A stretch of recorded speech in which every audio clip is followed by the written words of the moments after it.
Hey, long time no see. How you doing? So in celebration of my return from the dead, I actually wanted to talk to you guys about a film that I really enjoyed this year. And it's definitely one that isn't getting a lot of buzz because it happens to be a French film, but it is honestly gearing up to be my favorite one of the year so far.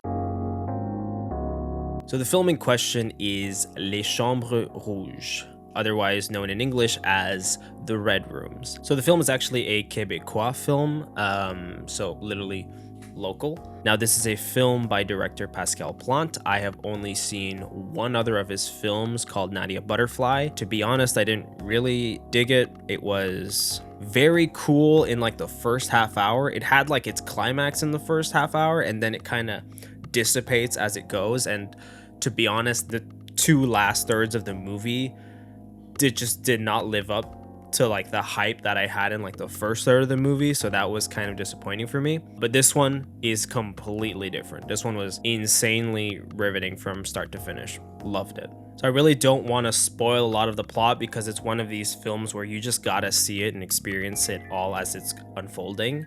So the film follows Kellyanne, a woman who is a very quiet loner type character. She does modeling, she does like these online poker games and stuff like that, but she also frequents a trial almost every day. And that trial happens to be the trial of a serial murderer. She's basically one of these kind of like trial groupies that, somebody, like Ted Bundy used to have, Richard Ramirez used to have, but there's a lot more going on. And, layers start to unpeel. You get me? Layers start to unpeel. And the film just kind of follows her around and kind of goes through her day to day. And as more and more unfolds, we start to just kind of get more and more of just how involved this character is and just how twisted they are. And it's awesome. And the climax of the film is like one of the most disturbing ones I've seen in a long time. I was like jaw dropped, just kind of smiling at the screen in the theater. This movie also kind of explores the dark web in a way that feels mature and not as clickbaity or kind of,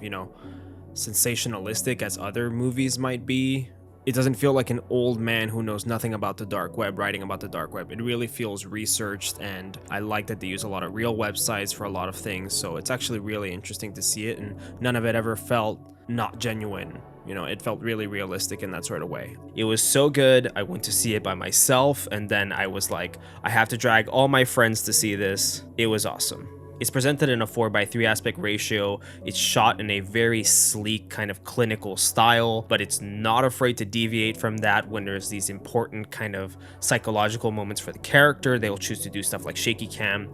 They'll choose to get out of that, and it's awesome. There's never a moment where a cinematic trick outstays its welcome. It's all done with a nice kind of like balance to everything. It's just great. Sound wise, this film is incredible. There is some great sound design choices. There's just a lot of stuff that just like builds on the atmosphere, and it just really sets the tone so well. It's such a ride in that sort of way. It's great to see a film that is just so immersive. And on a performance level, the lead actress, Juliette Gariepi,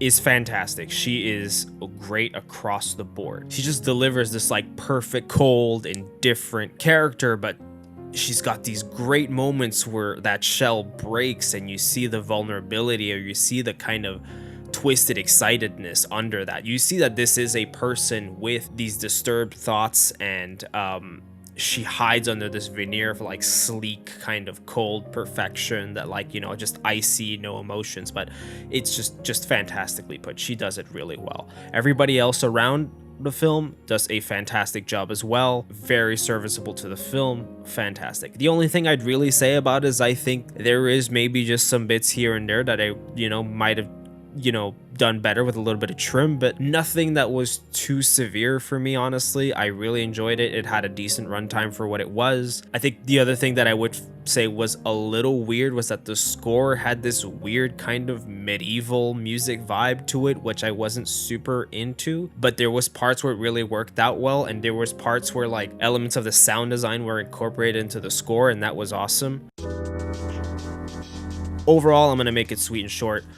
This movie is fantastic. The direction is sleek. The tone and atmosphere are just the perfect amount of like creepy and sinister. It's just awesome, and it'll leave you thinking afterwards. It really leaves you with this sort of like awe and shock at the end of it. It just really ends well, and it's just fantastic. Loved it. This is gearing up to be my favorite of the year. The year's not over, but honestly, this has been it for me so far. So, you know, go see it, man. I highly recommend it. It is a Quebecois film, and so, you know, some of you in different regions might have a hard time finding it.